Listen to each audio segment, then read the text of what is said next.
Welcome back, everyone. New week, new videos. This week we're doing some more light related stuffs. And today we're going to check out a LED panel. This one is the Godox LEDP260C. This LED is one of the cheapest one you could buy in this class. There's smaller ones, for example, there's LEDs like this, but this one is tiny and ridiculous in comparison to this one. So this one is one of the cheapest in class for this kind of light. But don't let the price fool you, because what you get in this package is quite a lot. And to be honest, recently I purchased some Godox stuffs, and previously I also used some Godox stuffs in the studio. I used their camera flashes before when shooting in the studio, and they are good. They have a solid build quality, and I also used their latest RGB light. I think that one is called SC150R. Could be wrong. The right name will be over there. And there's going to be an upcoming video about those as well. But now let's focus on this LED panel.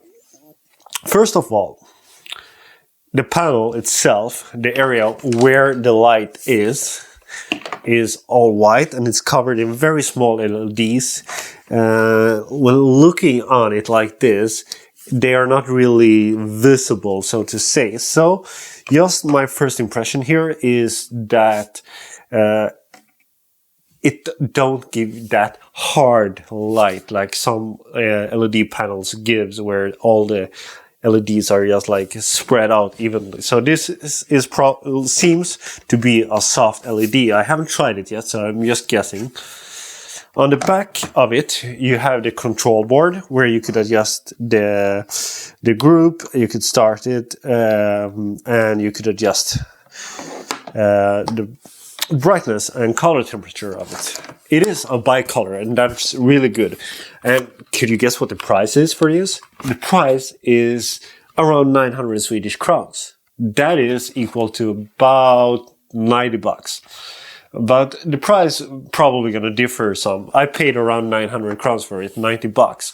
But I guess you could find it cheaper as well, and probably a little bit more expensive as well. Looking on the panel itself, it's pretty solid. It's all made of plastic. That's what you could expect for this price range.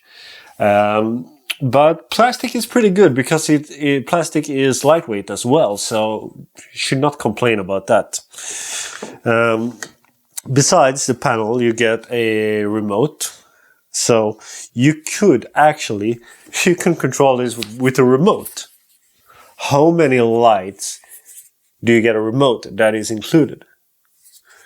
Well, probably a few, but for this price range, not many. So that's a nice thing, and you'll of course also get an AC adapter. The holder for the tripod is removable, which is pretty nice. By removing this, the footprint of it gets a little bit smaller, so you could put it in a bag or something like that. It attaches easily back on, and it feels solid. The inside of this one has a metal insert, so you don't have to worry that this plastic should be brittle or gonna be destroyed. But price of course isn't all that matters. What really matters is the light quality. So let's turn this one on and see how the light is. And since this one runs on batteries, in this case Sony NP battery, I'm gonna put some batteries in it, and I'm gonna see how that works out. There's a button on it that you need to press down in order to remove the batteries, so you don't need to worry that your battery is going to fall off doing shooting, or even if you like having someone holding it and running around with it. Though, when I just feel it like this, I feel like this holder here might be a little bit, there's some play in it. So question is, how well with that hold if you're running around with it? It should hold pretty good because there's a metal insert there, and there's also some metal holders on this piece. So hopefully that's nothing you need to worry about. Let's light it up. You turn it on by pressing the switch, and on it comes. Looking into the LED, it's pretty noticeable that it is a soft one. There's like a mesh on it that is softening the light, and that's a good thing because sometimes some LEDs can be a little bit hard in the light. The light that comes from it it's pretty bright. It's not the brightest one, but well, it's a small LEDs that runs on batteries. It's not going to be super bright, but it's going to be bright enough for most cases. Let's do another test. Let's swap out my main light for this setup, the key light over there, and replace it with this one. But before I do that, there's another function that I want to show you. And there's a button called Stop and Run, which simply turns off the LED. And that is a feature that is pretty nice to have.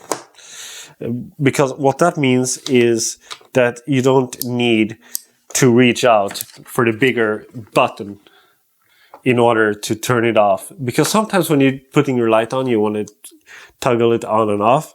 And doing that with this button is pretty quick. Compared to when you're doing it like on and off. There's a small delay on it. So honestly, for this amount of money, that is ridiculous. You get a lot of light for that money. Fun fact, or not a fact, but something. I was looking on a DIY channel about how to build some lights, and I was inspired to build a daylight by taking some components from a TV, especially the diffusion layers that they put in behind the LCD panel, between the LCD panel and the backlight in the TV. And if you're taking those and combine them with the right things, you could make a very realistic daylight. However, my TV was of the wrong kind, so the diffusion layers was the wrong kind. So I ended up with a light that didn't look like daylight at all. After that, I thought, okay, I have to do something about it. So I did a cake pan light. The issues I had with that one was that it's getting pretty hot. There's no adjustments on it. The light is what it is. And the fun thing is that I have been ending up spending more money on that DIY project than what this one cost me. So why should you spend money on a DIY project when you could buy this?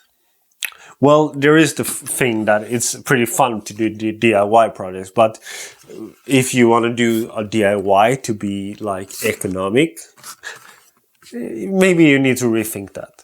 Because if you're buying some high quality LEDs, you're probably gonna end up spending the same amount of money that you're paying for this. Speaking of good quality LEDs, when you buy an LED, you want to make sure that the LED has a CIR that is high. It should be over 90. And this Godox light has a CRI on 95. So that's really good, especially for the price. Switch out that light. So what could we say? The light is on, and my first impression is that this one is not that bright, as bright as the other one I had. Well, that's not really, well, in some cases that is a disadvantage, and probably it's almost never an advantage. However, it's not really a problem. That's the difference.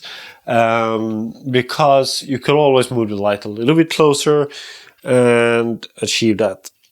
We should not forget about the remote. The remote is a cool feature. This display is lit up, so you could use it in the dark. And there's 16 different channels. I'm a little bit curious if this one will work with some other of the Godox light. I think when I'm reviewing the RGB light, I'm probably going to try this light to see if it works with other Godox lights. The control is responsive. It acts as you press. Am I impressed by this LED panel? Well, considering the price, it's a good deal. There's no doubt about that. It is, though, not the brightest one. It is a little bit plastic. It's not as solid as you might want it to be in some parts, especially where it connects to the light. But I can live with that, because when I look into the display over there on this camera and also on my main camera over there, it looks good. The color is good from it. The light looks good, and that's what I want when I get a light. Considering that I gotta get a good quality light for this low price, that's a really good deal, especially when you compare it to my DIY product. This light is cheaper than what my DIY product was, and the light quality is better, so it's a good deal. Would I recommend someone to buy this one? Definitely, no doubt. This is a perfect light if you are want to have a YouTube setup at home, or if you just want your your streaming setup to be a little bit better, or if you're doing online meetings and stuff, especially now in Corona times when that is a thing, and you want just a little bit better light, buy this one for a low price. Just put it in front of you on a Gorilla Pod or anything like that, and you're set to go. You have a nice light, and then you get the remote, so when you're done shooting, you just turn it off. And I didn't turn it off. I pushed the wrong button. But let's try that again. When you're done shooting, you just turn it off. One more time. When you're done shooting, you just turn it off. Really? No, I'm lowering it. There's 4. No, it's turned off.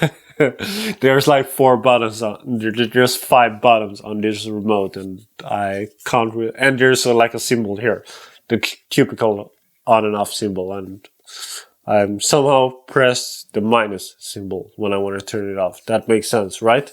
However, when you're done shooting, you just turn it off. If you like this kind of content and you want to see more photo-related stuffs, more lightning-related stuffs, click here to see a full playlist with cameras and lights and stuff like that, photo stuffs, film stuffs. If you like this channel, click here to subscribe, and also click that bell icon to subscribe. Not really to subscribe, but click that bell icon to get notifications every time I release a new video, which I do once a week. Thanks for watching, and I see you later.